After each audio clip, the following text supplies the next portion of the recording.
Hello everyone, this is Ekta Takrani. Welcome back to my YouTube channel. In this video, we will be doing map work of class 9th Geography, chapter 2. That is Physical Features of India. So here is the map in front of you as we are talking about the physical features of India.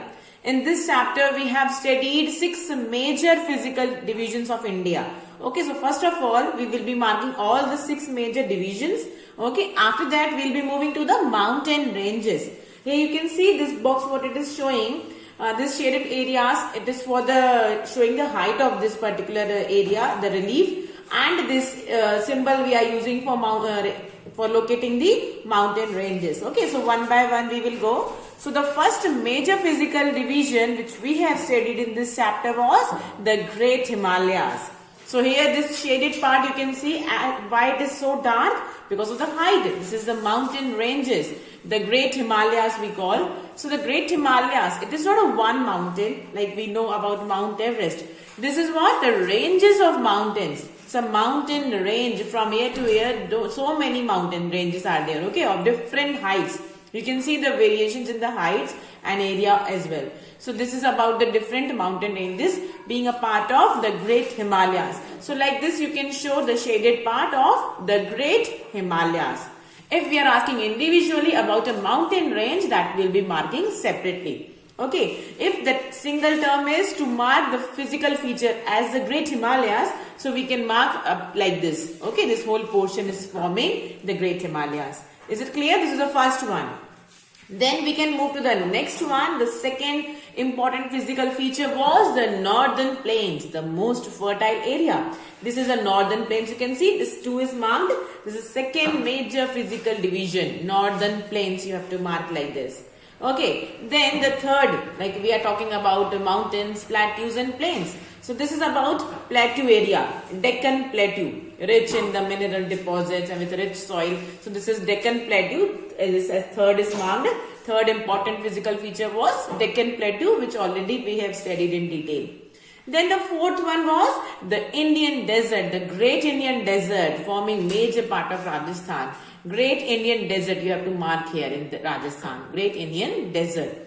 Then the fifth one was the term was given coastal plains, right? Coastal plains means this water bodies, the boundaries, this boundaries near the water bodies. So both these are forming coastal plains of our country. So we can say these are the Ghats. One by one we will mark. This is Eastern Ghats and this is Western Ghats. So what they are forming between the Ghats? This is the coastal area, water body and land, and this is the coastal area, both the sides. Here what I told you, these Western Ghats, they are more continuous and Eastern Ghats are not very, the length is less and it is broken and uneven. You can see the Eastern Ghats here and the Western Ghats here. So this was the fifth major physical division. Then the last one, the sixth was the island group of India. In the island group of India, both the groups will come. This we have marked in the previous map work also. Lakshadweep Island in the Arabian Sea. Here Lakshadweep Islands, all the group of islands. And then in the Bay of Bengal, it is Andaman and Nicobar Islands. Both you can see Andaman and Nicobar Island, group of islands. You can see so many are there like this, uneven. So this is the group of islands. This was the sixth major physical feature. So I hope all the 6 divisions are clear. You can practice and revise once. The Great Indian Himalayas, then comes Northern Plains, then the Deccan Plateau, the Great Indian Desert, the coastal plains, both the sides, and these both the island groups of India. Okay, so this is about all the major physical features. Next we can move to the mountain ranges. You can see the symbol. All these are showing the different mountain ranges. Some of the important we are going to mark here. Mountain ranges. We will start from the top. This is in the Himalayas only. There are many important ranges. Karakoram. You can see this we are marking in India, but it covers some borders of this Pakistan also. Karakoram range at top you can see, and just below you can see K2.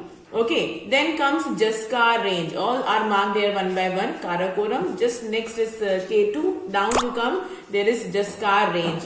Okay, and this you can see the uneven distribution. This is Shivalik range. Shivalik range. In between you can see the mountain ranges. This is Shivalik range. So like this, these are the important mountain peaks of Himalayas. Down you can come. Here you can see in Rajasthan, Aravali range, another important range. Here you can see near Gujarat and this Madhya Pradesh, Satpura range. Here you can see Vindhyan range. This brown line you can see, this is marking mountain range. Okay, Vindhyan range, Satpura range, another very important, and this is Mahadev Hills. Okay, let us move down. This I already told you, Western Ghats and Eastern Ghats. These are the coastal plains, this water body and this land. This area is forming coastal areas, the boundary between, this is sandwiched between these ghats and water bodies, coastal plains. Okay, but now we are moving to upper side. These are the Western Eastern Ghats. These are the mountain ranges only and hills only, and here it is Western Ghats. Okay, so these were the major important areas. Down you can come. This you can see Nilgiri Hills, another very important Nilgiri Hills you have to mark. Okay, so these were the major important divisions you have to remember. You have to plot in the map as well as all the physical features. So this is all about map work of this chapter. In the next video, I'll be sharing map work of the coming chapters. Till then, you practice this and goodbye.